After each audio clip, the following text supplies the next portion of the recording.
tinggal di pengembaraan seperti itu. Pondok-pondok apa adanya saja. Jangan sampai lupa ketika sudah tinggal di gedung-gedung yang mewah, mereka tidak ingat lagi Allah sumber anugerah buat mereka. Saudara-saudara, apa kita mempunyai tanda-tanda kenangan akan berkat-berkat Tuhan? Bayangkan kalau seorang mendapat lotre, mega loto, puluhan, mungkin ratusan juta dolar dia dapat. Apa yang dia buat? Dia tentu tinggalkan apartemennya, dia beli rumah atau mansion di atas bukit. Ranjangnya yang sudah usang dia buang, piring-piring yang sudah rengat-rengat, yang sudah gompal-gompal dia buang semuanya, ketres, diganti yang baru. Itu begitu, tentunya seperti begitu. Tetapi saudara, barangkali baik kalau kita waktu sudah makmur tetap bawa piring-piring retak, piring kaleng yang sudah lepas email, yang sudah karatan. Tetap makan sekali-kali dengan barang-barang seperti itu. Ingat, dulu aku pernah susah, Tuhan penuh anugerah. Hari ini aku jadi seperti ini, semua karena anugerah. Harus belajar seperti itu. Kalau tidak, kita menjadi umat yang tidak tahu berterima kasih. Yakub menunjukkan teladan yang baik di sini. Yang ketiga, responsnya, dia bernasar kepada Tuhan, berjanji, bersumpah kepada Tuhan. Saudara, Tuhan tidak pernah memerintahkan kita untuk bernasar. Tidak ada pernah firman yang mengatakan bernasarlah kamu. Tidak ada. Tetapi Tuhan berfirman, kalau engkau bernasar, engkau berjanji, engkau harus ingat janjimu dan menepati janji. Lalu bernasar atau berjanji itu adalah sesuatu yang wajar, sesuatu yang pantas kita lakukan. Kalau kita sudah mendapat berkat dari Tuhan, lalu kita bilang apa kepada Tuhan? Selain berterima kasih, tentu kita ada respons.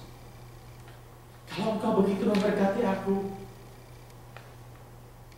apa yang sepantasnya aku buat kepada Tuhan?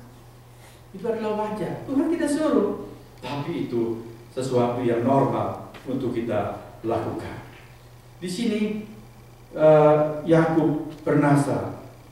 Dia berkata, jika Allah akan menyertai dan akan melindungi aku di jalan yang kutempuh ini, memberikan kepadaku roti untuk dimakan, pakaian untuk dipakai, sehingga aku selamat kembali ke rumah ayahku, maka Tuhan akan menjadi Allahku, dan seterusnya. Saudara, nasar ini apakah artinya? Seakan-akan Yakub begitu berhitungan dengan Tuhan. Dia berkata masih bersyarat kepada Tuhan. Apa benar engkau akan menyertai aku, Tuhan? Kalau engkau betul menyertai aku, melindungi aku sampai aku bisa pulang kembali ke rumah ayahku, barulah Tuhan engkau akan menjadi Allahku. Dan barulah aku akan memberikan persembahan kepadamu 1/10 dari semua milik yang ada padaku. Apakah begitu maksudnya aku? Apa kita berhitungan kepada Tuhan? Kalau Tuhan berkati aku, baru aku mau memuliakan Tuhan. Kata jika di sini membingungkan. Saya menyempatkan membaca banyak tafsiran. Ternyata kata itu, saudara-saudara, bisa berarti bukan jika saja, tetapi karena. Saya lebih setuju Yakub maksudkan, ya Tuhan, karena Engkau menyertai aku, karena Engkau melindungi aku sesuai janjimu, Engkau akan memberikan semua aku butuhkan. Aku akan selamat kembali ke rumah ayahku. Tuhan, mulai hari ini Engkau menjadi Allahku. Aku akan kembali dan mendirikan rumah bagimu, dan segala sesuatu yang Engkau berikan kepadaku akan selalu kupersembahkan 1/10 kepadamu. Itulah janji Yakub. Bukan jikalau Allah memberkati, tetapi karena Allah sudah berjanji untuk memberkati dia. Saudara-saudara, marilah kita belajar berespons secara benar kepada Tuhan, termasuk dalam memberikan persembahan. Yakub berkata, aku akan memberikan 1/10 kepadamu. Mengapa memberi persembahan itu adalah sesuatu respons yang baik dan sungguh menjadi berkat buat kita? Bukan beban. Saudara, waktu saudara harus memberikan perpuluhan kepada Tuhan, apakah saudara berkata, ya karena itu perintah Tuhan, kalau tidak nanti aku tidak mendapat berkat, kalau tidak nanti aku dikutuk Tuhan, atau dengan sukacita saudara memberikan? Mengapa? Yakub berkata, aku mau memberikan 1/10 kepada Tuhan. Mengapa? Waktu saya renungkan firman ini, sungguh ini adalah suatu metode berkat. Kalau kita mendapat berkat $100, kita memberikan $10. Waktu saudara memberikan $10, apakah saudara ingat? Aku memberikan $10 karena berarti Tuhan sudah memberikan aku $100. Dan aku nggak punya apa-apa. Aku sudah karena bisa memberikan $10. Berarti Tuhan sudah memberikan aku $100. Waktu Tuhan memberikan $1.000, kita memberikan $100. Waktu saudara memberikan $100, saudara ingat lagi, Allah penuh anugerah. Allah selalu menepati janjinya. Allah setia memelihara aku. Sekarang aku bisa memberi sekian banyak. Kamu lihat, itu Allah penuh anugerah kepada aku. Makin hari persembahan kita makin besar, artinya anugerah Allah makin besar kepada kita. Luar biasa Tuhan itu. Hati kita selalu dikuatkan, dihiburkan, disukacitakan oleh Allah, sumber segala berkat. Ada seorang bernama Colgate. Kita tahu nama itu. Sekarang nama pasta gigi yang terkenal, Colgate. William Colgate, seorang anak muda dari sebuah kampung. Waktu dia mau berangkat merantau ke kota, dia minta pendetanya mendoakan dia.